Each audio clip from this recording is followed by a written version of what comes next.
안녕하세요. 전 니키입니다. 알파에 오신 걸 환영합니다. 인생은 바쁩니다. 매일 우린 많은 질문을 하죠. 뭘 입지? 오늘 날씨는 어떨까? 오늘 하루는 어떨까? 이 일정을 다 어떻게 하지? 하지만 더 깊은 질문도 있습니다. 나는 여기 왜 있을까? 난 어디로 가고 있지?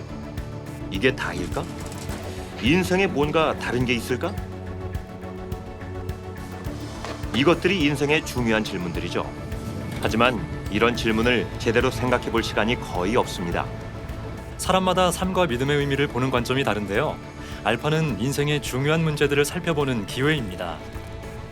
마음을 열고 함께 진솔하게 이야기해보는 자리인 거죠. 전 젬마예요. 전 톱입니다. 여긴 알파입니다.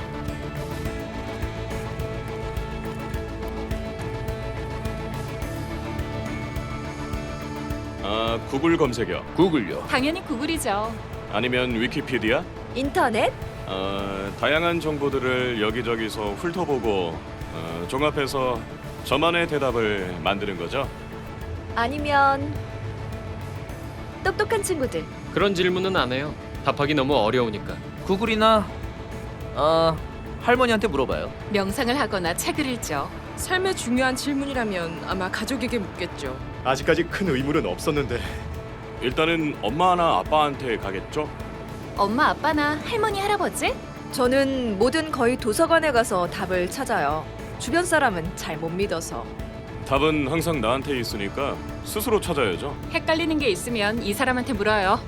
그럼 더 헷갈려져요. 그런데 개인적인 문제라면 제 안에서 답을 찾으려고 노력해요. 제 친구들은 알파에 온 첫날 차에 앉아서 30분 동안 들어가는 사람들만 봤대요. 그리고 정상적이어 보이는 사람들이 들어가는 것 같다 싶으니까 그제서야 그래 한번 들어가 보자 싶었대요. 그리고 이런 생각도 들 수 있어요. 여기에 이런 걸 믿지도 않고 크리스천도 아니고 교회도 안 다니는 사람이 나 하나뿐이면 어쩌지? 그렇다면 제대로 찾아오신 거예요. 알파는 크리스천이 아니거나 교회에 다니지 않는 사람들을 위한 거거든요. 낯선 사람들과 삶과 신앙에 대해 이야기하는 것이 어색하게 느껴질 수도 있습니다. 하지만 알파의 최고의 장점은 몇 주 동안의 시간 동안 놀라운 관계들이 생겨난다는 거죠. 살아오면서 전 기독교에 조금도 관심이 없었습니다. 정말 알파 같은 데는 올 생각도 안 했죠. 전 크리스찬으로 자라지도 않았습니다. 아버지는 혈통만 유대인의 믿음이 없었고 어머니도 교회를 안 다니셨어요. 그래서 저 역시 기독교에 전혀 관심이 없었습니다. 무엇보다 모든 것이 너무 지루하다고 생각했습니다. 제겐 교회, 기독교, 종교에 관한 것들이 다 한심하고 따분했죠. 게다가 왠지 모르게 죄책감도 들게 만들고 어쨌든 관련되고 싶지 않았습니다. 또한 기독교는 사실이 아니라고 생각했습니다. 이미 다 고민해 본 거라 생각하면서 지적으로 반박할 거리를 찾았죠. 그리고 아주 자신 있게 스스로 논리적으로 결정했다고 생각했습니다. 그리고 크리스찬이란 사람들과 논쟁하는 것을 꽤 즐겼습니다. 대학 땐 따지기 좋아하는 무신론자로 명성도 얻었죠. 또 기독교는 제 삶과 무관한 것이라고 생각했습니다. 2000년 전 3000km 떨어져 살았던 사람이 지금의 나와 어떤 연관이 있을 거라고는 전혀 생각할 수 없었죠. 하지만 지금 돌이켜보면 그때 당시 제 삶엔 무언가 빠져 있었습니다. 그 순간을 살아간다기보다는 항상 인생의 다음 일들을 바라보며 살았기 때문입니다. 그래서 학교를 다닐 때는 시험만 끝나면 진짜 인생을 즐겨야지 라고 생각했습니다. 근데 시험이 끝나고 3주 정도 지나니까 분명 더 나은 인생이 있을 텐데 라는 생각이 들기 시작한 거죠. 그리고는 그래 아마 학교를 마치면 분명 그런 인생이 있을 거야 라고 생각했는데 졸업한 지 3주 만에 더 나은 인생이 있을 텐데 라는 생각을 또 시작하게 된 겁니다. 그래서 여자친구를 사귀는 게 답일지도 몰라라고 생각했고 어떻게 해냈는지는 몰라도 여튼 여자친구가 생겼습니다. 그런데 또 3주 정도 뒤에 이보다 더 나은 인생이 있을 텐데 라는 생각이 든 겁니다. 근본적인 무언가가 빠져 있었던 겁니다. 전 무언가를 더 바라고 있었고요.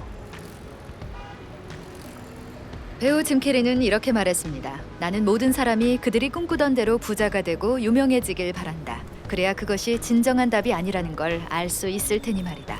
어떤 사람들은 부와 명성을 원합니다.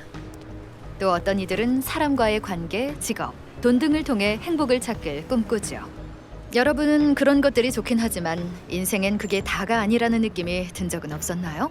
네, 삶은 우리 생각대로 흘러가지 않을 때가 더 많습니다. 심지어 잘 흘러가서 엄청난 꿈을 이룬다 해도 어쩐지 절대로 충분하지가 않죠. 만족이 되질 않고 뭔가 부족한 느낌이 드는 겁니다. 배우 러셀 브랜드는 내 문제는 마약과 술이 아니라 현실이라고 말했습니다. 마약과 술은 마음의 구멍을 채우기 위한 해결책일 뿐이라고요. 그런데 예수님은 나는 생명의 떡이다라고 말씀하셨습니다. 이 말은 내가 바로 모든 사람들의 마음속 깊은 갈망을 채울 사람이다라는 뜻이죠. 예수님은 자신이 영적 굶주림을 채울 수 있는 유일한 분이라고 말씀하십니다. 록그룹 퀸의 프레디 머큐리는 엄청난 부와 수많은 팬들의 사랑을 누렸습니다. 하지만 그는 사망 직전의 인터뷰에서 그가 지독하게 외로웠다고 시인했습니다. 그리고 이렇게 말했죠. 당신은 세상을 다 가지고도 가장 외로운 사람이 될 수 있다. 그것이 바로 가장 쓰라린 형태의 고독이다. 성공은 나를 세계의 우상으로 만들고 엄청난 부를 안겨줬지만 그러나 이것은 나에게 우리 모두가 필요한 그 한 가지를 얻지 못하게 만들었다. 지속적인 사랑의 관계를 말이다. 나는 길이요 진리요 생명이다. 예수님이 말씀하셨습니다. 결국 영원히 변치 않는 완전한 사랑의 관계는 오직 하나님과의 관계뿐입니다. 그리고 예수님은 또한 내가 바로 그 관계로 가는 길이다 라고 말씀하십니다.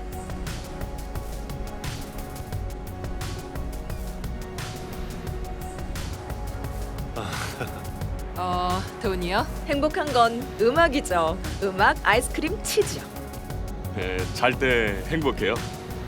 운동하고 친구 만나서 한잔하는 거? 축구도요. 강아지요. 술이죠? 여자요? 아주 좋죠. 평범한 삶이 행복한 거죠. 옷? 여자? 뭐가 더 있을까? 진짜 좋은 질문이네요. 글쎄요, 모르겠네요. 몇 가지 더 깨달을 게 있겠지만 그 이상은 없다고 봐요. 솔직히 저도 찾고 있어요. 없어요. 순간을 살아야죠. 전 인생에 뭔가 더 있을 거라고 확신합니다. 모르겠네요. 죄송해요. 17살 때 친구들과 햄버거를 먹으러 갔다가 창밖을 바라보면서 길 건너 가게들에 대해 이야기를 하고 있었는데요. 문득 간판 글씨가 하나도 안 보인다는 걸 깨달은 겁니다. 눈을 가늘게 떴는데도요. 그래서 친구에게 안경을 좀 빌려달라고 했습니다. 안경을 쓰고 나니까 모든 게 보이더라고요. 색깔, 형태, 글씨까지 다 또렷이 보이는 것이 놀라웠습니다. 그전에도 볼 수는 있었지만 그제서야 제대로 보게 된 겁니다. 제겐 이 이야기가 예수님이 만든 차이를 설명하는 방법입니다. 예수님은 우리가 하나님을 볼 수 있게 하는 렌즈인 거죠. 또 이 세상을 완전히 다르게 보게 하는 렌즈이기도 하고요. 예수님은 나는 진리다라고 하셨습니다. 어떤 사람들은 크리스찬에게 이렇게 반응하기도 합니다. 당신이 삶의 의미와 목적을 찾았다니 잘 됐지만 그건 나랑은 상관이 없어요. 하지만 생각해보면 그건 논리적인 태도는 아닙니다. 만약 기독교가 진짜 진리라면 우리 모두에게 너무나 중요한 것인 거고 만약 진리가 아니라면 우리가 속고 있는 거니까 잘 됐다고 할 수는 없죠. C.S. 루이스는 21세기 최고의 지적 거장입니다. 나니아 연대기의 저자로 더 잘 알려져 있죠. 그는 이렇게 말했습니다. 만약 기독교가 거짓이라면 전혀 중요하지 않지만 만약 진리라면 그 중요성은 무한대이다. 그 중간은 있을 수 없다. 전 변호사 집안 출신입니다. 그래서 자연스럽게 문서의 원문과 출처들을 찾아내죠. 예전엔 예수님의 삶과 죽음, 부활에 대한 증거를 찾아본 적이 없었습니다. 하지만 찾아보니 그 증거가 너무나 많은 것에 놀랐습니다. 저는 신약 성경의 이런 문서들을 읽으면서 결론을 내리게 됐습니다. 이건 사실이라고요. 제가 변호사로서 맡았던 마지막 사건을 데닝 판사 앞에서 변론했습니다.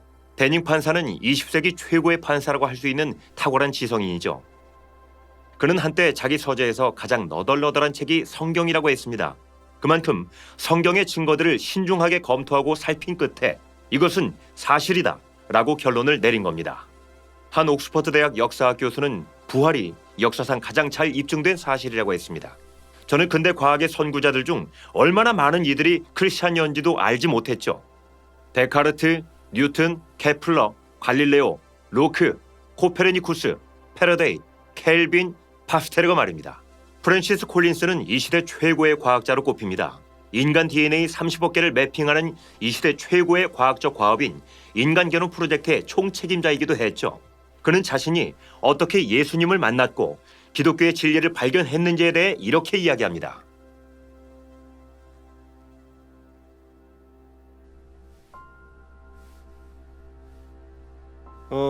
저희 집에서 믿음은 자주 이야기하는 주제는 아니었습니다.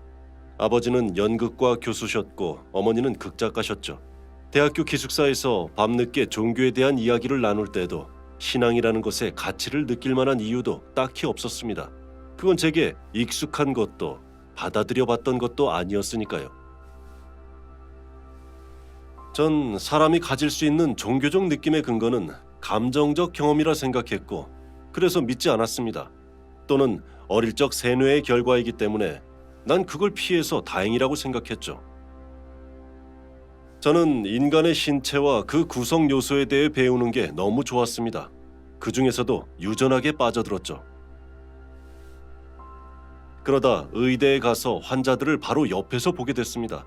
그건 더 이상 추상적인 분자나 장기 연구가 아니게 됐습니다. 진짜 사람들이었으니까요.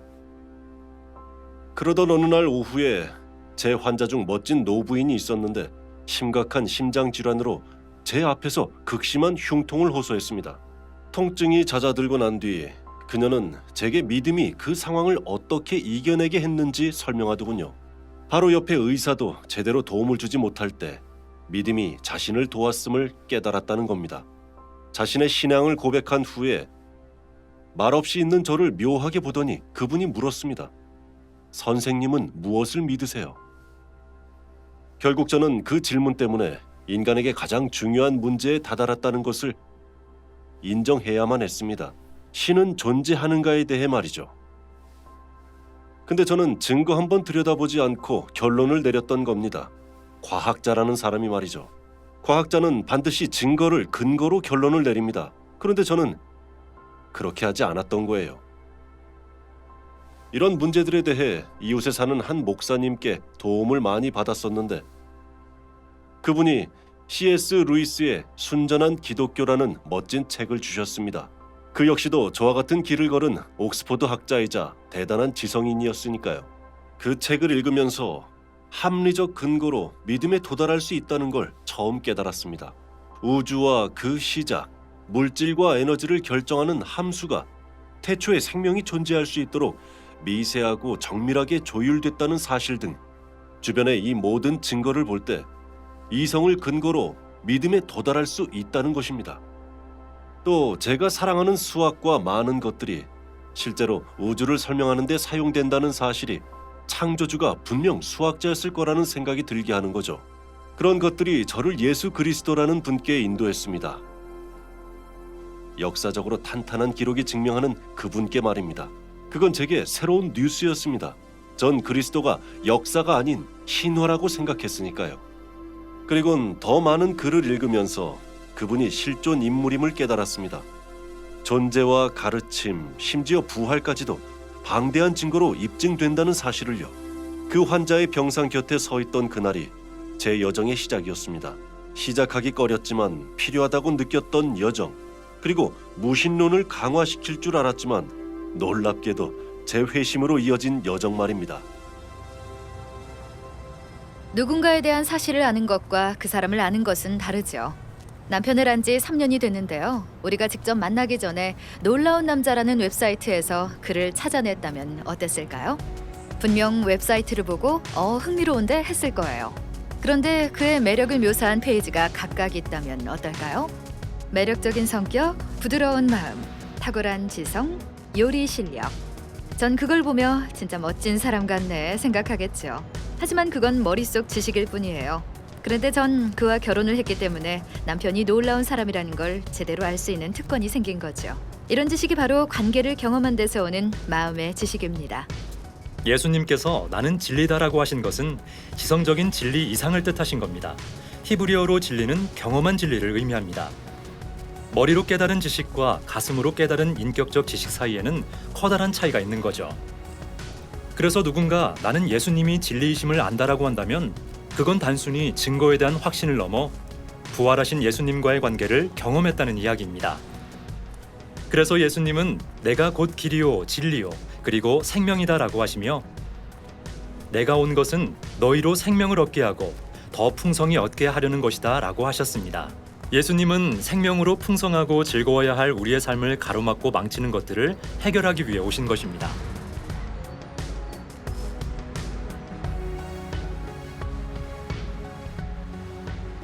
전 쇼핑을 싫어합니다. 혐오하죠. 쇼핑 알러지가 있는 것 같다고나 할까요? 하지만 때론 아내에게 설득당해 쇼핑을 하러 가는데요. 크리스마스 직후 세일 때도 그래서 함께 쇼핑을 갔습니다. 우린 가게에 들어가서 바로 이 멋진 스웨터를 샀습니다.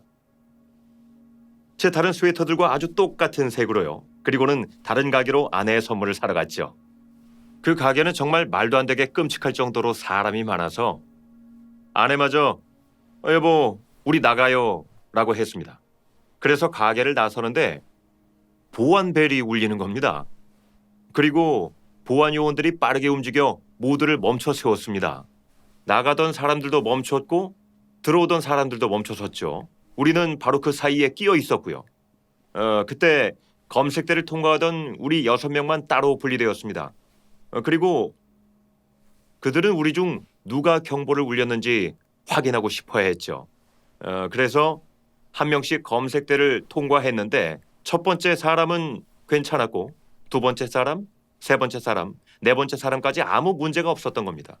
그래서 아내와 저 둘만 남게 됐죠. 전 속으로 세상에 나 소매치기랑 결혼한 거야? 아내 때문에 알람이 울렸나 봐 했죠. 그래서 아내가 통과했는데 아무렇지 않은 거예요. 그래서 전 세상에 내 가방에 뭔가 있나 봐. 누가 나한테 뭘 넣었나 봐. 나 체포되나? 감옥에 가겠지 하고 있는데 모두가 저만 쳐다보고 있는 겁니다. 현장에서 잡힌 범죄자를 보고 있었던 거죠. 그래서 제가 통과하니까 정말 알람이 울렸습니다. 그들이 저를 옆쪽으로 데려가서 제 백팩을 열었는데 다른 가게에서 샀던 이 스웨터를 찾은 겁니다. 보안택이 그대로 붙은 채로요. 전 엄청 큰 죄책감을 느꼈지만 그건 잘못된 죄책감이었던 겁니다. 물론 저도 가끔은 옳지 않은 일을 한 일로 진심 어린 죄책감을 느끼기도 합니다. 그런데 정말 놀라운 소식이 있습니다. 바로 하나님이 여러분을 사랑하시고 나를 사랑하신다는 겁니다. 하나님은 그의 아들 예수 그리스도의 모습을 통해 여러분과 저를 위해 죽으러 오셨습니다. 그리고 여러분과 나의 모든 죄, 우리가 잘못한 것, 잘못 말한 것, 잘못 생각한 모든 것들을 대신해 십자가를 지셨습니다. 그리고 우리가 용서받을 수 있도록 우리 대신 죽으셨습니다. 그리고 이 용서란 우리 삶의 기록이 완전히 깨끗해지는 거라고 C.S. 루이스가 말했습니다. 그리고 그 용서를 받으면 생명을 얻고 생명으로 가득한 인생을 얻게 된다고 말이죠. 그것이 바로 예수님이 우리에게 바라시는 겁니다. 가장 풍성한 최상의 삶을 누리는 것 말입니다. 전 아주 오랫동안 강해지기 위해 스스로 고군분투하며 살아왔습니다. 저와 제 친구들만 있으면 천하무적일 거라 생각하면서요. 하지만 사실은 그 누구도 천하무적이 아니라는 겁니다. 그리고 이 인생이라는 것을 홀로 맞이하고 싶지도 혼자 해내고 싶지도 않죠. 이런 그 빛을 향한 제 안의 갈망이 타인의 시선에 대한 두려움보다 이제 더 강해진 것 같은 느낌이에요. 그럼 믿음이 목발 같은 거냐고 사람들은 묻습니다.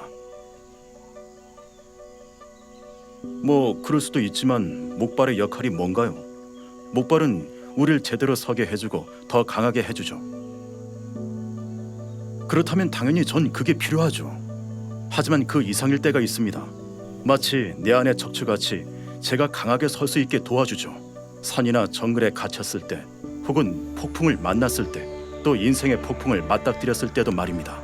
그럼 당연히 믿음이 필요하죠. 무엇보다 제 마음이 기독교인으로서의 믿음은 그리스도가 날 아신다고 일깨워져요.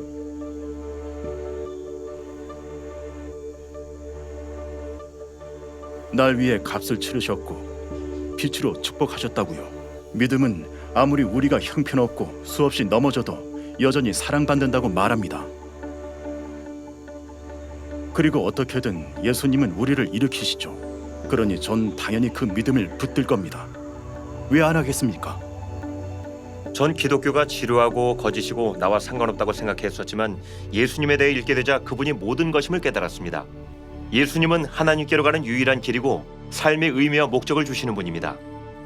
예수님은 자신이 진리이며 생명이라고 하셨고 그 진정한 만족감은 그분을 통한 하나님과의 관계 속에만 있습니다. 알파는 여러분 그대로의 모습일 수 있는 곳입니다. 자신의 생각을 이야기하고 모든 것을 질문할 수 있죠. 그 어떤 질문도 너무 복잡하거나 너무 단순하지 않습니다. 그리고 여러분의 어떤 생각도 다른 사람의 의견만큼 중요하죠. 그리고 앞으로 몇 주간 우리는 함께 여행을 떠나게 될 거예요. 삶과 신앙, 의미를 찾아 떠나는 모험을요. 생각해보세요. 만약 70년을 산다면 자는데 20년 3개월, TV 시청에 10년 5개월, 이동하는데 5년 9개월, 먹고 마시는데 7년 6개월을 쓰게 됩니다. 당신의 인생에 대략 57만 시간이 남아있는 거죠. 그러니 인생의 가장 큰 질문을 묻는데 단 몇 시간을 사용해보는 건 어떨까요? 알파에 오신 것을 환영합니다.